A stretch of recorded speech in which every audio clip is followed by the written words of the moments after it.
All right. And after those short messages, we are back. I just fired Dave Drakes, but then he was able to somehow Yeah, apologized and he's back. blew it. But he blew it. His card filled up and we talked for 20 minutes and it didn't record. And sometimes that's what happens when you have a podcast, ladies and gentlemen. It is. Unfortunately, it is. And, I'm going to have to wash AJ's bike for 2 years to make up for it. But, just power wash his bike in a bikini, Well, so thankfully for you guys, what we're going to do is we're going to do a Spark Notes version of what we talked about for 20 minutes. So that's the rig I bought. Yes, we're going to wrap it, which is exciting. Yes, I'm going to upgrade probably next year. That's exciting. Christmas was cool. Millie got way too many gifts. She's now spoiled and I don't know what to do about it. For some reason, Maeve got a bunch of chairs, even though she just has one butt to sit in those chairs. Is this like a correlation between like Allie and Mary being friends that somehow both our kids just end up with just way too many things? Yeah. Well, yeah, you can't help it. You can't help it. I mean, you just end up loving your kid too much. So how can you not give them things? At least when they're 2. Maybe when they're a little bit more conscious and aware and they're 9 or 10 and you're really, for sure that these are life lessons. But then again, at 2, there's nothing they're 100%. Not downloading. So we were for Thanksgiving down in Florida with Allie's, my sister-in-law and her 4 kids. And one of the days they just kept saying 6, 7. Well, and I was like, what is 6, 7? But they just kept saying it. And yeah, I literally had never heard it in my life. I was trying to figure out the whole time what it meant. Nobody was telling me. Still don't know what it means. And now today, out of nowhere, Millie goes 6, 7, like with the same voice that they were doing it in. Oh my gosh. And Allie goes, did you teach her that? I'm like, what do you mean did I teach her that? She goes, Millie hasn't heard that in a month since Thanksgiving. And I'm like, see, she everything that she sees and hears, she remembers. She forgets nothing. No human forgets anything. It's all in there somewhere. And it was just like, holy cow. Grief. It was crazy that not a year, a month goes by and then she goes 6, 7 out of nowhere. If Maeve is downloading things that we say in the house, I'm getting a lot of letters from school. I will tell you that right now because we are so not PC in this house. And good Lord, the thing, dude, I'm getting sent to the office by the principal a lot. But AJ and I did say if your kids do get a lot, what we like to do is we like to donate our stuff to Goodwill, donate to some churches around here, so that you don't, you're also giving back while your kid gets a lot. I think that's right balance to have, but. Yeah, I mean, when you love your kid that much, it's crazy. And I did tell AJ, and I hate to admit this, Maeve did see Uncle AJ on TV watching an old racing back in the day, number 64 Suzuki, and was pointing on her little Strider bike while she was rocking, pointed at Uncle AJ and said bike. So, there's that. No, she says her first words were actually baby because she wants to talk about herself like her mom does. So she's like, this guy, baby, me. but no, she says bike a lot, especially since like, Tony's big into cycling. He'll talk to her about like, and then grandpa did this on the bike and got this kind of bike. And so she definitely likes bikes. She likes being Mr. Pastrana on her little Strider, doing all the little tricks and standing on the seat, giving Mary a heart attack, which is hilarious to me. So yeah, bikes, I think she understands like bikes are pretty cool. I know that guy that's on TV, dirt bikes, so. Well, and we had a good conversation about your dirt bike as well, which I want to do a little less of a Spark Notes version of that. Cause I think people will really be interested in this. So you bought the Gas 350. You're on a KX 450 for the longest time. You are swearing by this Gas 350. Now you've just put a bunch of mods on it, right? No, I literally finished it up yesterday. So like yesterday evening was when I finished it. Like, now that we're on Christmas break for a little while with work, like factory shut down, like now I can kind of focus on my stuff for a little bit. But the 350, I know we talked about it on a previous couple shows. It's such a broad bike, man. I feel like I can ride it like a modded 250F. I can ride it like a slow, sluggish, track 450. I can pop the clutch and just jump between a few different variations of bikes. And the suspension, beef that up with a new rear spring. Won't tell anybody what the rear spring spec was, but Um, Yeah, that 7.6 rear spring, that'll do it. Don't look that up, people. Don't look it up. We did that, and Partzilla blessed me with a bunch of Christmas presents. They sent me just a overabundance of aftermarket parts, and P1 hooked it up with some graphics, got the gut seat cover, the Phoenix handlebars, of course, and a bunch of other just really cool bits and pieces to make the bike look like. Honestly, this bike looks like it should not go to me. It looks like it's a factory bike right now, which is pretty indicative of like the whole vet, I guess, concept of like, yeah, don't say that. You're at that dude. age. Come on, I'm gonna be Peter Pan, young boy forever. Yeah, you're at that But age. yeah, the bike is way nicer than I deserve. I'll say that for my skill level. But yeah, it's super trick. The only thing I was telling you about is the FMF pipe. I think I ordered for the previous year. Yeah, so I gotta go back to Santa, aka Partzilla, and be like, hey guys, we need to quick swap out. But yeah, they've hooked it up, man. I'm super grateful for them and the partnerships, and I'm excited. So I haven't touched the bike. Got the map switch on there too, which the gases do not come with the map switch. They're like the more of the entry level price wise version of the Austrian subset. But haven't tried traction control. You mentioned that you've had it on a bike before and what you were feeling with that. But I'm excited to see and experience it myself, see like what traction control feels like. I was excited for the quick shift, especially for starts, but I'm excited to see if all these bits and pieces really elevate my riding. I'm curious about the quick shift thing because that's something I have never tried. I don't think maybe somebody's had it on while I've hopped on their bike to demonstrate, but I imagine, I don't know, I feel like the way that I shift, I wouldn't notice, right? The way that I shift is I just stay on the throttle and I just pull the clutch in like just a tiniest bit to help assist it up into gear. So it's kind of that's like the pro version of how you do a quick shift, right? Is you're speed shifting, you're just on the throttle, you don't back off the throttle, and you're just that little bit of clutch just helps assist into gears. The speed shift or the quick shift so that you don't need you don't have clutch. to get off throttle or you don't need clutch. Oh, you it just is? literally bang through the gears. And there's a video that I have to send to Ethan to put in. It's dude, Thunder That's Valley. Weird. Aaron Plessinger. And dude, he was literally AJ, you can't tell me that this was not the best start you've seen in a long time. This guy was literally just womp, bomb, bomb, bomb, just blasting through gears, and it echoed because you're in a valley. And man, it literally sounded like an F1 taking off. And I don't even think he got the whole shot, which is an insane concept to me. It's like, dude, how can you be better than what Aaron Plessinger just did? But it really illustrates just how effective the quick shifts are, how quick they are, and how much you like don't have to do anything except lift your foot, you know? Weird. I wouldn't be able to do I'm like, that. I don't want to blow it up. I guess I would just crazy. I know that would feel really backwards. Dude, just odd I'm for me telling to you, just I have to slam find that this thing up. video because it was absolutely insane. Absolutely insane. Huh. All right. Well, now I'm interested. Now I'm interested. But yeah, the 350 was the right choice. There's so many people still, especially now with the free version of the app, you know, we're getting a lot of the people that kind of trickle into there that are whoopsie daisy. I bought a 450 and I think I shouldn't have. I think I made a mistake. Can you confirm that I made a mistake? And they'll explain their height and weight and what their goals are. I'm like, yeah, maybe you should get something else. Usually, especially for somebody that's like 180 to 210 range, let's say, the 350 is perfect because that's probably too heavy. Let's say you're 200 on the dot. If you're 200 on the dot, probably too heavy to really enjoy a 250F in a lot of situations. You could still enjoy it in some situations, but just I think others it would just feel too slow and like you were shifting too much.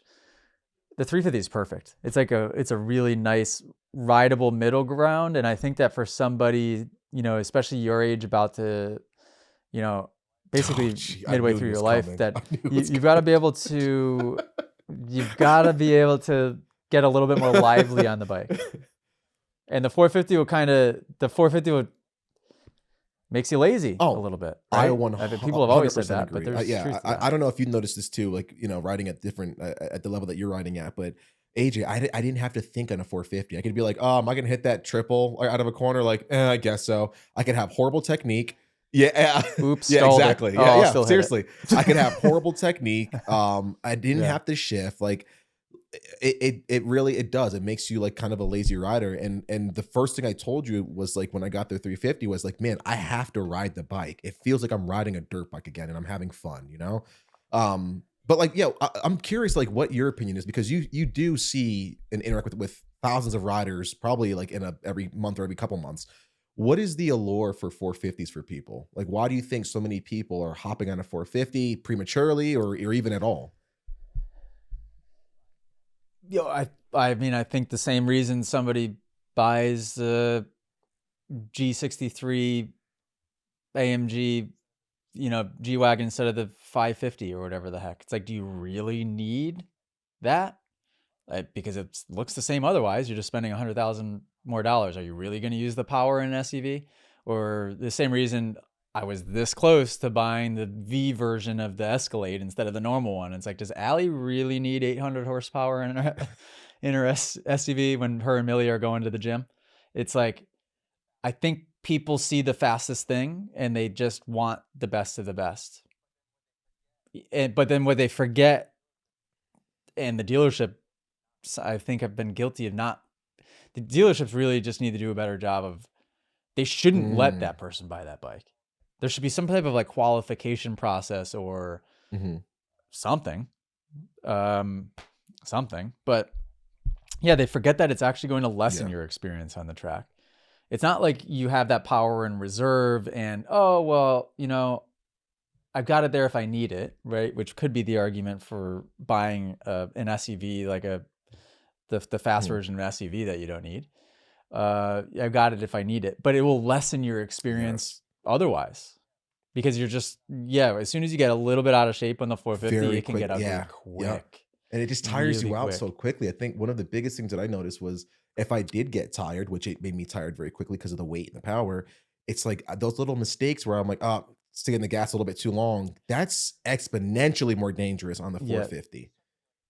It does. It just starts to feel like a tank. I mean, it can really start does. to feel like a tank. And God forbid, if you want to just go a little fast, I feel like as soon as you go over, 30% of your perceived effort on the 450, it gets dicey. It really does. Pretty quick. It can. I know a lot of people are listening to this like, I can handle my 450 fine. Sure. I know a lot of people can, but just picture the brand new rider that is, like I'm saying, is 200 pounds, or they're right there at that cusp of, I don't know. I even get a lot of people in the app that are 160 pounds, and it's like they're perfect 250 weight. They're 5'10", 165 pounds, and that dealership for some reason convinced them into getting the 450.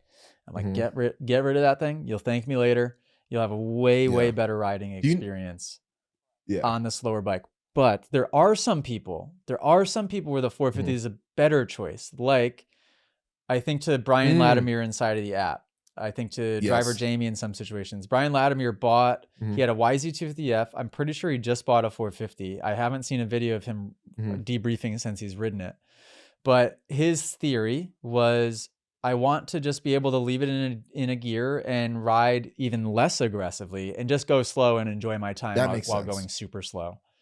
And it makes total sense because he's in the app. He's really, really focused on technique and technique only. He's completely disciplined. He won't ride the bike faster than it needs to. And for that reason, that's a perfect bike choice, because he just wants to cruise slow and he just wants to kind of be a little bit in those lazy, scenarios. Or if you're, hey, I'm not even really straight woods rider, but like, hey, dude, I just live on some property. I like zooming back and forth, stuff like that. Yeah, keep it in solid gear, just have some fun. That definitely makes sense. That bike is catered for that. But yeah, it's I just keep thinking, man, the 350 is super good. And you did this for a friend of ours where they showed up with like a 450 Yami, and you were like, I promise you, if you got rid of this bike, and it's Manny fresh, this was many years ago, but I don't know if you remember, dude, but Manny showed up on a Yamaha 450. Then you got a Cowie 450, and you're like, dude, I promise you, if you got rid of the 450, went down to a 250F, you're going to have so much more fun now. And dude, honestly, looking back on it, probably one of the best decisions he's made. And now looking at Manny's technique and the way that he rides now, dude, Manny could go and try to qualify for the Reddis, dude, if he wanted to. You know what I mean? Like Manny. And now he's made his way back because to I think he got to the point where he started putting on some extra weight. He was traveling to Thailand for boxing like once every like 2 weeks. It was crazy. So like, he put on a bunch of mass. He got like more bulky and yeah. So like the 250F, I think he was like, yeah, you know what? I feel like I'm kind of losing a lot in corners. 350 is such a great sweet spot for him because you can ride it like 2 different classifications of bike. He can lug it if he wants to, keep it in gear higher, get aggressive, drop it on the gear and ride it like a 250F. So but yeah, dude, he's going really, really good right now. So I think a lot of people would benefit from kind of just being open to it, being open to like maybe the 450 isn't the right move for me if I'm within a certain skill range, certain weight, and I'm riding the bike in a certain way. 350 is a really good option. And it's just such a usable, fun bike. And for me, a light bike means that I can ride out there a lot longer, get more bang for my buck. I can really use all of my gate fee. You know what I mean? I can stay out there longer because your boy's cheap. And you know, it's a much more of a better ride for me. So I'm excited to get on it, put some more laps in. I want to get you down here, AJ, to ride some of these tracks down here and like give me your opinion on the 350 since you've had the or sorry, the Ducati you know, experience that you had. You're on the new Yami and then you're coming off the Honda setup. I'd love to get you down here to try out the 350 gas and tell me what you think. Yeah, I get jealous seeing some of the, like, you don't ride often, but when you do, you send that action cam footage through and I'm thinking to myself, man, that track looks Yeah. sweet. Yep. There was one the other day where you were like going under and over under yeah. bridge. What place was that Murphy's. again? It's a place kind of close to the airport. It's close to the F1 track next to Coda. It's probably like 15-20 minutes from there. And dude, the track is awesome. Yeah, there's an over under bridge. They've got a really nice like set of rollers. They just brought in a bunch of like loam and sand, but it'd be a great place for a TMA class. Is it one main track? Does it have a kids track or a corner track? Main track, or just one main night track that's lit up, and it's almost like if you took, remember the Rocky Hill kids track? So multiply that times like yeah, 5 to 7 times in length. And they do have like slightly bigger tables, but not by much. And it's mostly sort of like hard pack, a few ruts here and there. But man, it's a really, really fun track all under the lights. They've got a bunch of different options for trails. And then they have a much smaller kids track that are for your, you know, your beginners, your POE, stuff like that. But I think it'd be a great place for a TMA class. Murphy's MX. Yep. Murphy's. Like MURPHY. Yeah, you'll have a good time, dude. It's in what town? Red Rock, Texas. So you'll have a super and close. It's close to Austin. Yeah. Could you ride there? Would a camper class there work kind of like in December? Yeah, I'm in shorts and a t-shirt. We just came from outside. Yeah. Yeah. Okay. Yeah. Right. It was 90 degrees yesterday. Okay. We were sweating at the kids park. Yeah. So, yeah, super fun place. But yeah, dude, I want to get you down here to ride because you've done a lot of tracks down here. You've done what is it, Iron Dog MX? We've had a couple classes there. Good dirt, good people. You like that place? Yeah, you've been down here. We just gotta get you to buy a place down here, dude. Just come on. How far is Three Palms from you? 3. Further south. north? Which direction from you? Yeah. Oh, it's even further south. So it's about 2.5, 3 hours from. If we're cooking, okay. I can cut it down to like 2.5 hours. Okay, I just text Al because we are looking. I want to say December of 26. We're trying to fill a week, and we want it to be in Texas. We kind of need it to be in Texas based on where the truck and trailer is going to be. And I know the initial thought was Three Palms. But they've been pretty hard to get in contact with. Like we've established contact, but it hasn't been simple. And that's usually not a good sign. Like we want to work with tracks that are really easy to communicate with, not the opposite. Do you know the owner of personally? Murphy's? But they seem like really sweet people, man. They take care of their track. They're all about, you know, they actually do a dedicated time on the track for minis or for beginners and women. So if you don't want to be out there with a bunch of fast guys, they do. Do they have social media? Facebook and stuff like that as well. So, yeah, shout out to them. It's a nice track. It's only like 50 minutes for me and Manny here to hop down the highway and get there. And yeah, it's a nice place to moto. So yeah, we've been there for a little bit. River Oaks is also close. They've got really good dirt. Owner's a really nice guy as well. That one is geared more towards, I think your national prep, a little bit steeper takeoffs and landings, some pretty big booters, but they do have a really great GP track that's great for vets, anyone new, novices, 85s, 50s, 65s, a really fun track. They have a turn Holy. track. And they do a good job. So in the Austin area, we've got some solid tracks that we can ride at and have a lot of fun at, man. So AJ, Okay. Well, they suck at tell social media, that's for sure. I mean, their Instagram, is this what I'm looking at? They've posted like 10 times is since that true? 2014. I don't like. Their Oh, Facebook geez. isn't Okay. much better, Well, Dave. give him a call. Do Yeah. people show I up to mean, this place? they have numbers there. Yes, And they have people know numbers about there. it? Vernon Knowles Okay. in the app. Shout out Vernon. TMA athlete, I believe, right? He's got the helmet. He came there for a vacation and rode with me once or twice, and we had an absolute blast, man. Really fun track, and he's the one. I think he kind of hit me to it a little bit because he's been riding there for a little bit longer than I have, I think. And dude, they get some numbers. They do camping and a few other things, and they get some solid numbers there. Yeah. Okay. That's good to know. Yeah, because sometimes that lack of social media scares me a bit, obviously. They pack that's how them we every do a lot of weekend. our Dude. They pack them every weekend. Yeah. Okay. Okay, let's talk. Speaking of being packed every weekend, Supercross is coming. I think, Dave, by the time we record this episode, pretty sure it's this coming weekend, which is exciting. I was bummed to hear Jet got hurt. Was there any details on that? Like, was there? I'm sure there wasn't a video or anything, but like, did they say how he crashed? Or what it was, or I got nothing? a call from Manny's getting a lot of shine in this episode. Manny called me and he was like, "Dude, Jet got hurt." I'm like, "Dude, I'm not seeing it anywhere." He's like, "Dude, trust me." And somehow, this is one of my mottos, dude. It's if Manny does not know about it in Moto, it didn't happen. So like Manny literally, dude, he knows everybody. He's super friendly. He knows everybody. And he gets into like these conversations and he's like, "Hey, Jet just got hurt." And I'm like, "Dude, no one's ever like reporting it." Dude, like a couple days later, I see on Pulp, early news is that Jet got hurt. And I'm like, "Dude, how did you do that?" He goes, "So it turns out one of my buddies who trains down there, he's a paramedic and he was first on call." And like, dude, these things happen to him. But yeah, dude, I'm bummed to see that. I wanted to see an all-out match between Sexton on the new Cowie.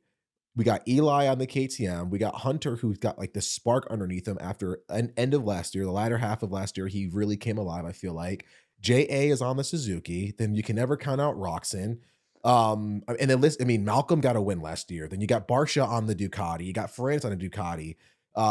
You got the Faulkner and Webb's healthy. Then you got Cooper, who's showing a wheel and doing some good things. The door's wide open. The door's wide open. Insane right now. Not to mention the Triumph guys. So it's. Who would you put your money on? If I had to pick right now, I'm gonna say Sexton, because anytime he's had like the new bike switch, typically there's some outliers. He's had some sort of like success in a way, right? So I think he's going to have a renewed vigor about him between the new team, the new color front fender underneath him, and just have a little bit more of a renewed spirit. However, after seeing Tomac ride in the off-season races, I might say that's my 1B right there. The dude looks like he's really comfortable and he's having a good time and he's gelling with the steel frame too. And he mentioned that he feels more planted. He feels like he has an extra G on the bike, which translates to, I feel like I'm being sucked into the earth more, which means better traction, which means, the bike is more stable underneath me. And we already see, I've sent AJ a couple videos where this guy is going through a bull corner. He's getting on the gas so early. I'm like, there has to be black magic here. There's no way that somebody his size, coming in that fast on that powerful of a bike is getting traction like that. And if you're going to say I've got even more of a planted feel, that's a lethal combination to me, AJ, honestly. Yeah, well, so him saying he feels like he has that extra G pulling him down, that is how I felt on the Ducati. That's a good way to describe it as opposed to the Yamaha. Yeah, where I was saying the Yamaha feels kind of like I'm Cooper Webb doing a nose wheelie into the corners, right? Which I do like that feeling. And that's how I ride with, I just like a lot of front end feel. But it doesn't, when it starts to get rough, when you get that acceleration chop, it can feel a little rigid in the sense because you're not like really, you're not anchored and you're not planted as much. Where the Ducati, it felt like I was glued to the ground in those situations. Now, the caveat is that the track I was riding it on was fairly smooth. The ruts were perfect. The traction was perfect. So it was, could have made any bike feel good. But yeah, it felt like I was sucked down to the ground, where the Yamaha felt a little twitchy just because it had so much weight going to the front, and the forks are so plush that I just felt like I was doing almost a little bit of a nose wheelie. Interesting. Okay, so you're putting your money on Sexton and kind of, yeah, Sexton 1A, and 1B right there. It's hard to tell between the two of them. Nothing against like Webb. I know he's solid, but I don't know. I just feel like you know what it's like when you get on a new bike. You just mentioned it with the Ducati. You have like this extra spark and you're excited and it's a whole new thing. And it's not like you're in the same mundane headspace. It's like you have a renewed spirit about you. And to me, that's what breeds like, success, and good results is when you have a rider that's confident, that's having fun and enjoying the ride and feels like they're renewed. That's kind of where championships come from generally. You know what I mean? Yeah. Yeah. 100%. Yeah. Oh, 100%. Especially think about if you're just your average weekend warrior rider that's listening to this podcast, you get excited when you get a new bike, a new bike brand. Think about a pro that rides every day and they've been contracted to this one brand for years and they get an opportunity to make that switch. Life gets exciting really quick. I mean, I remember the changes so vividly. I remember the changes in that excitement of, shoot, even switching the little things. If you switch a gear brand, that would kind of be that you get that excitement because it just felt so different. Because when you ride and train that much in the same stuff, you start to almost, I guess, subconsciously probably become a little bit more and more locked into that identity. And yeah, you feel like a different person when you have that different kit on. Or I know for sure I felt that way when I signed my Fox deal, and then all of a sudden I'm wearing Fox stuff. I was like, okay. Good year, by the way. That honestly, that was a super fun year for kits. And I don't get jealous very often when it comes to like, that's a cool kit. You had some bangers that year. I mean, it doesn't quite touch the FXR year. The FXR year was Kenny good too. I will say that. But the Fox year, I was like, and dude, like that's one thing we have in common is like we kind of like the throwback, not throwback, but like we really admire the cool kits that we saw when we were kids, right?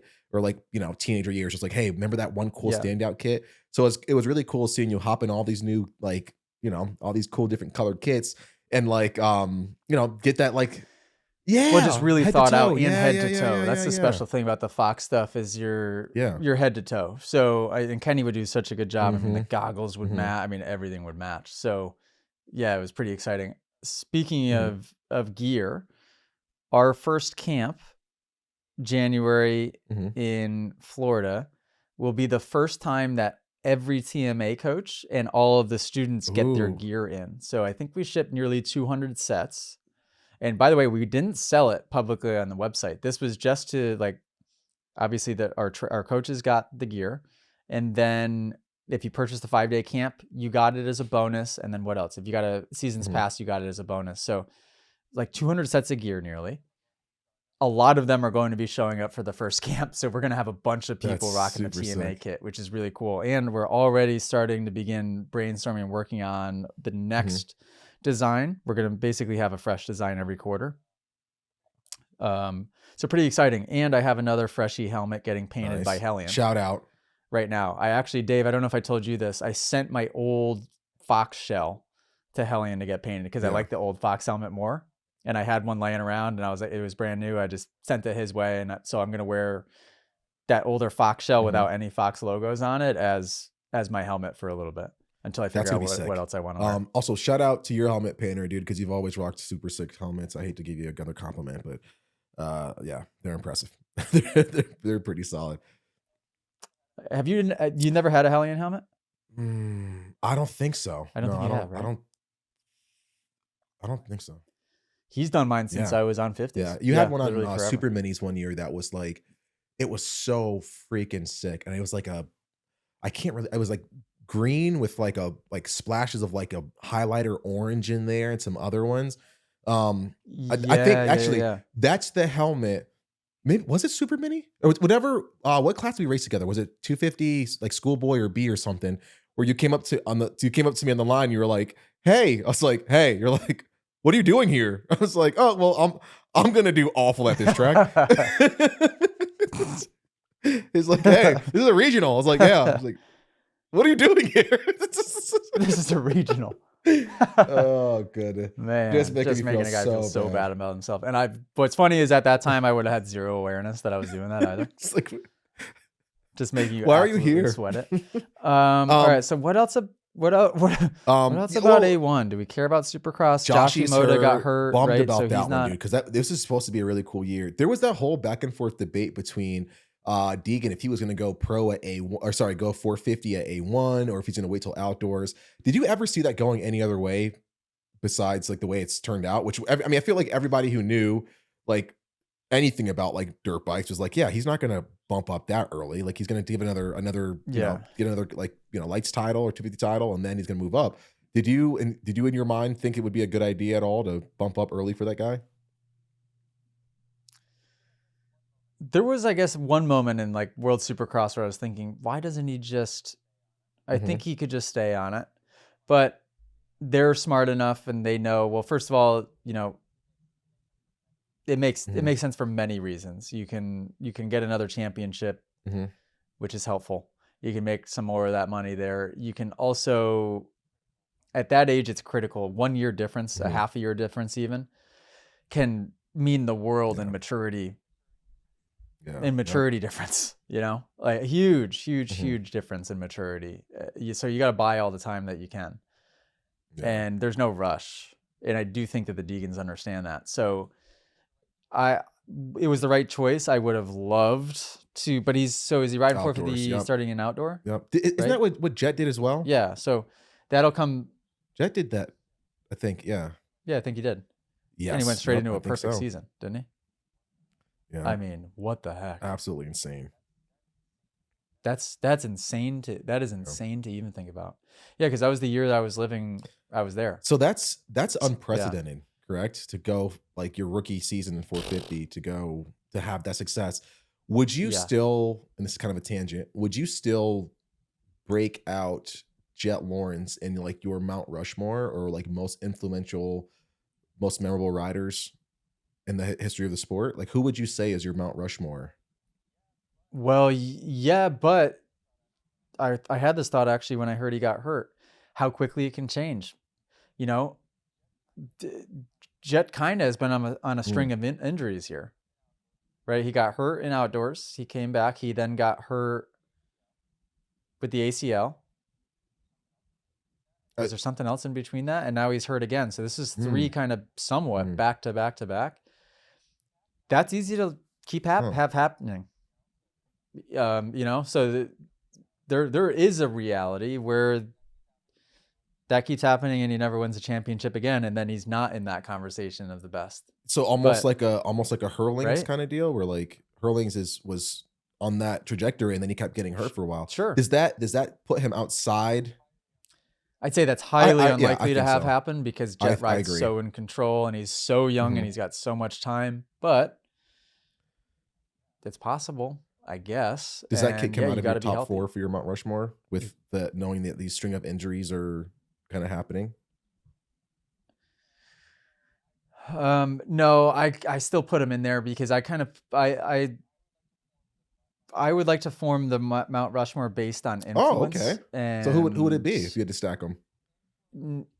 influence of not like Mhm. Deegan influence, you know, because Jet's influence is different. I believe what Jet's influence is that it's influencing an entire Mhm. generation of up and coming riders to ride differently, Mm. like Stewart did, like some of these guys have, right? I mean, I see every post on social media now is people hopping through braking bumps and standing up until they're 3/4 way through the corner and leaving their feet on for the exit. Beautiful, by the way. I'm on board with that. Mhm. I've been preaching that for a long time. But I think ultimately it's probably not, well, maybe it is Moto Academy that had some impact with that, but it's the guy that's winning. Yeah. essentially. You know, the guy that's winning is what's going to influence the fast guys to be able to make those changes. And I see it. I see that starting to happen now. And you see that next generation learning to ride that way, which I think is huge. And I don't think I've seen that big of an influence inside of the sport and how people function in the sport and how they do and how they would prepare and for a while. I'm trying to think of like the last person. I can't think of anybody other than Stewart. To be honest. Honestly, if I have to base it on influence, I got to go with MC on my Mount Rushmore. I gotta go with Ricky because he brought in the whole element of training. So MC, just the way that he rode and just bringing Supercross into such a prominent position within action sports. RC because goat of our sport, and because he brought in that training element. Stu because he's freaking James Stewart, dude. We all ride. Much more of our riding interpretation right now is based off Stewart's riding. And yeah, I think Jet's one of them. Could you then make the argument that maybe could you substitute Jet for Kenny for that type of influence with the way that they both ride?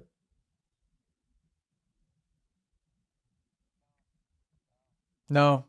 I mean, or is Roxon just a freak of nature? He's just you can't replicate that guy. No, I think Roxon is a very obviously super talented. Roxon to me is more like a Wyndham. Oh, really? Let's say, where very clearly crazy talented, very clearly I want to be able to ride like that, but I don't think would as obviously change the course and the trajectory of how the sport operates. Not quite on that So there's caliber. Yeah. It's just different. I see what you mean. It's just different. I feel like Roxon, he does have a great foundation and great fundamentals, and he does a lot of the Jet-esque stuff. But he also throws in Ken Roxon talent because I'm freaking Ken Roxon and I'm badass on a dirt bike. I think there's a lot of that element too. You know what I mean? Yeah, and he's got now the story has been like the crazy injury and coming back. There's a lot of cool inspirational stuff from that, but it didn't so obviously change the trajectory, I don't think, of the sport the way that it seems as though Jet is with the younger generation. Because it's undeniable. You get to a point where it's just it's undeniable.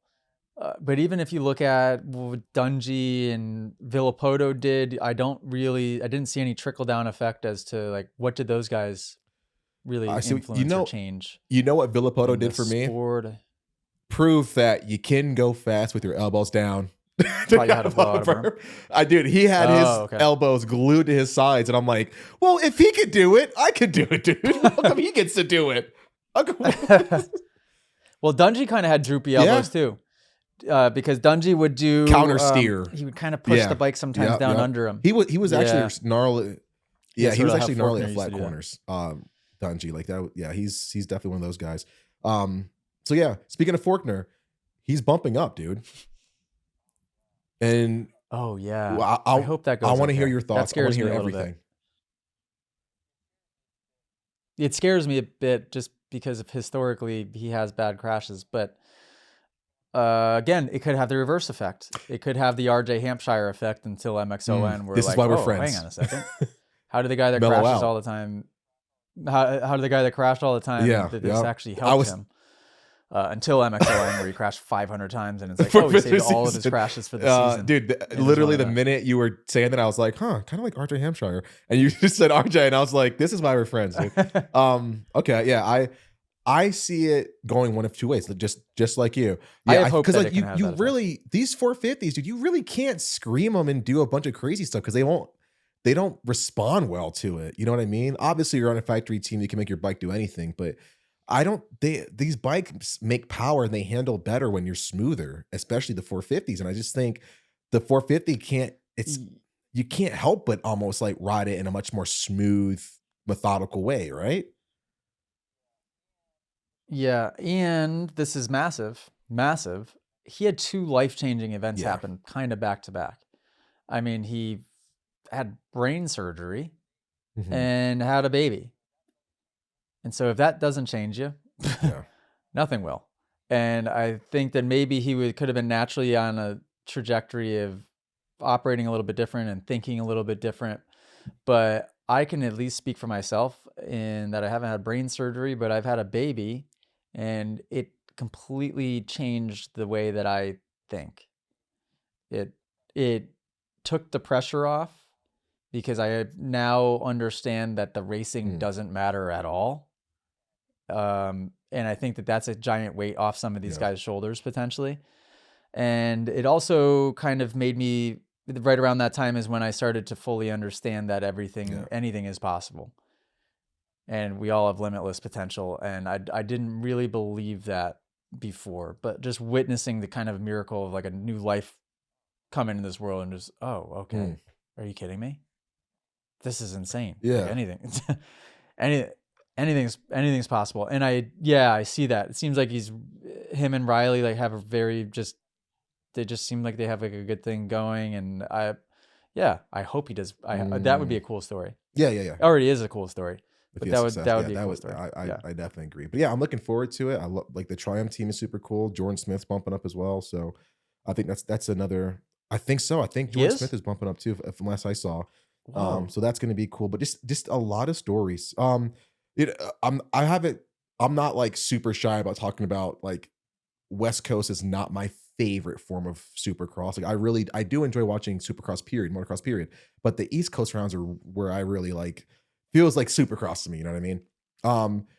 Can you walk us through a little bit about like what A1 means to like the industry, and what more importantly, like what A1 means to you as somebody who's had to line up for an A1 and go into that pressure cooker of like, I've had an off season and now I'm at the premiere of the season. Everybody in motorcycle racing is watching me right now.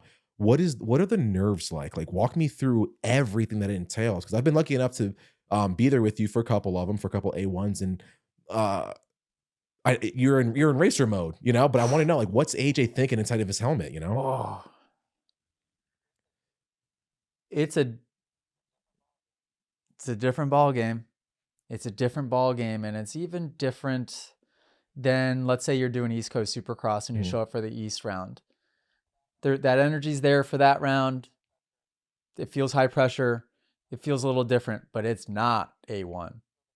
A1, you can feel the collective energy of everybody there, of just like straight up anticipation.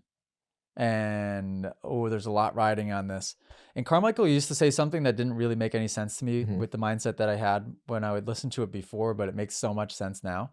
Is he would always say you can't win the championship at the first race, 100%. But you can certainly lose it. And that's there's two types of people that come into that event. It's the people that are going to be defined. Their season's going to be defined with how they perform that first night. Or you have a person, like I picture a Webb, somebody that's just rock solid mentally, that this is just the first of 17 rounds and I'm going to just build and learn and build and learn. But it's very hard to do that. You got to be a high level individual to be able to lock into that mode in that type of environment. I mean, I wonder how many A1s I've done. I've done quite a few. I would love to do one again with the mindset I have now and just go and enjoy it more. I feel like, unfortunately, I never really enjoyed one that much because I was just always an absolute nervous wreck. But rightfully so for many reasons. I mean, many years I was so unprepared. I remember one A1 where I didn't ride a Supercross track from Vegas Supercross the year before. And then I just had to go out and ride A1. On a 450, in like 450 B group, and I'm out there and the track's just mangled, and I'm trying to jump a Supercross triple for the first time in like 7 months, and remember what that felt like. It was just it just made everything even more nerve-wracking because of how unprepared that I was. So I not only had crazy high expectation, and I had an expectation issue, but I also had a preparation issue, and it just equaled the highest level of pressure that one could put on themselves. That's insane because I've been on the track and even I've been behind the gate too for an A1, and just seeing all of the people, I'm like, dude, I couldn't imagine having to like gear up and like perform to my best under these lights in front of this sold out crowd with like 21 other dudes who are angry, like I just slept with their girlfriends, and like that like are super angry and want to like knock me off my bike to take the spot away. It's absolute. Oh, Yeah. it's horrifying. Has there ever been a Yeah. time when you lined up for Oh, one where you're like, I don't want to be here right now? yeah. Oof. Oh, many times. Many times. Because it's a dangerous activity in the first place, you know? So there's so many Mhm. variables to it.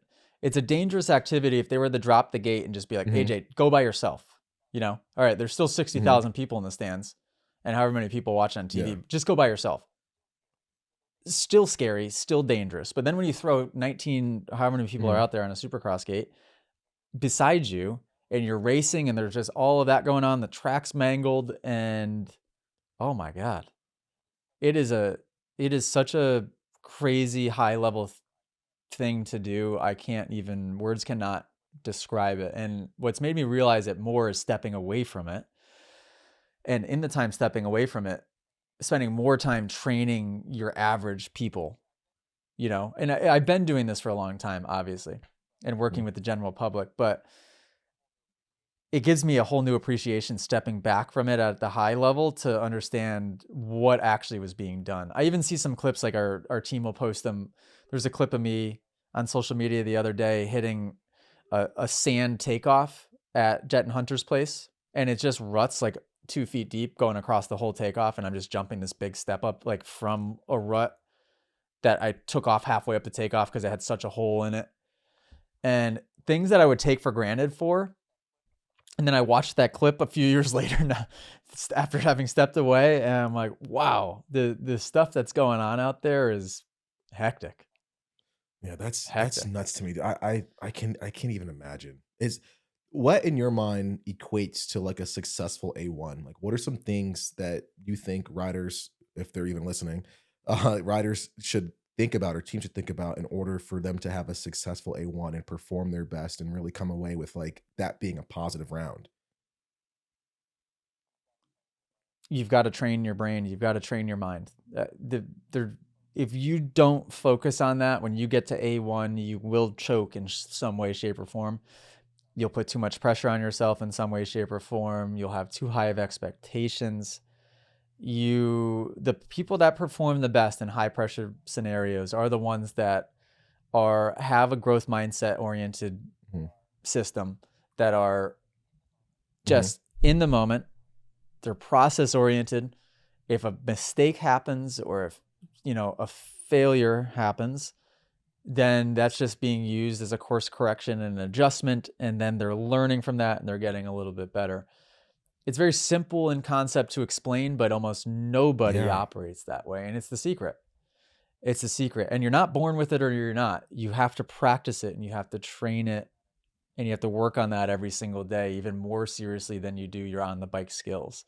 And kind of open up the podcast talking about this, but that's why I'd love to be the Rick Rubin of Moto one day. And like, what's difficult is that, and I just read a chapter in a book about this lately, you're never really teaching somebody anything.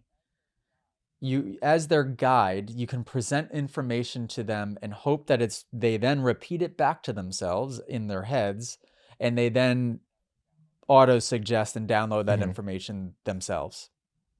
But if you, otherwise, you're just kind of like talking to a wall and it's just going to ricochet off them. But your job as a guide is to just try to hope that you say something in just the right way to where they hear it at the right time, in the right place, with the right mindset, and they repeat it back to themselves. And however they said it back to themselves in their head, Mhm. it clicks and it downloads, and they taught themselves at that point that piece of information, and it fixes and changes them.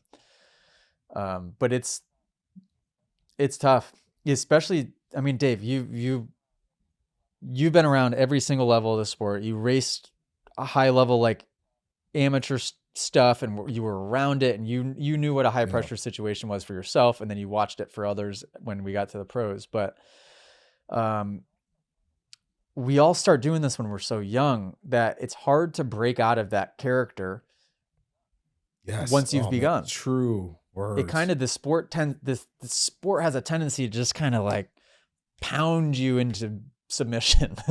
Yeah. You know, it's hard to take a step back and be like, oh, I can actually look at this from over here and Why do you think that operate is? Why do you differently. think it's so like, I don't know. I don't know if it's designed this way, but why do you think it keeps you in that mindset for so long? Like why do you think it's so hard to deviate? I do think there are, it's a super ego Mm, driven sport for sure. And a large majority of the people that are participating in the sport are doing it because it's an adrenaline rush, which is sort of, if you're somebody that chases adrenaline all the time, you're probably somebody that's living a bit mhm, unconsciously, right? And you're just sort of chasing mhm, that hit, right? And I can relate to mhm, that. I did that for many years. And if you are a person that's living unconsciously and just sort of compulsively mhm, chasing that hit of adrenaline, that means you're deeply identified mm, with your ego. And yeah, so that's what a lot of the characters in this sport are. I hope that mhm, explanation makes some sort of sense, but that is what a lot of the sport breeds, is people that are like that. But the ones that are able to elevate above and separate are the ones who have figured it out yeah. mentally, not physically. And I can name every single name. Even look at a Deegan. Deegan knows exactly what game that he's playing. He put up a post today, or a couple days ago, maybe, thanking his fans for 2025. And he talked about how he now has he's reached a different level of discipline and Mhm, hard work than mhm, he had before. And he then mentioned his goals and how he almost flashed over to it, but he didn't. How he was in his bedroom. He's got his mhm, goals written on his whiteboard that he wakes up to and repeats those affirmations in the morning. Actually, he didn't say this part, but hopefully this is what he does. He's got a very good understanding because it's been passed down from his father on how to think and how to train your brain to operate at a high mhm. level and how to believe in yourself. And most of his competition, as I was watching that video, I was picturing myself at his age and what I was doing when I was pro, just rolling out of bed, eating freaking Frosted Flakes, and Oh, yeah. hoping for the best. Hoping that girl Yeah. texts me back last night, and it's like I was Mm, so off track. yeah. Like, what the heck?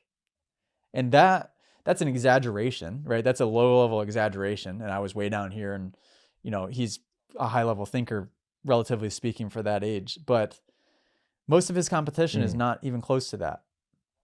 Yeah, no, Does that make 100%. Yeah, I sense? mean, how old is he? 19, 20? Like, what were we doing at Yeah. 19 and 20? Yeah, Yeah. we were riding. Like, like Oh. I'm gonna go ride and have Oh fun, my but God. there was no structure, there was no goal setting. We just wanted to go fast.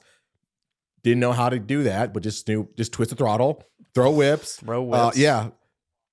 Hope Somebody's somebody's watching, watching trying as I to threw a trying whip. to date the same girl Yeah. for a while. And like, you know what I mean? Like that's a true story. But that's pretty much it, dude. Like, it's like it's super. Yeah, I don't want to say low level because you're so young and you still are like that teenager. You're still a kid, right? But yeah, it's nowhere near. It's Yeah. not structured and it's not.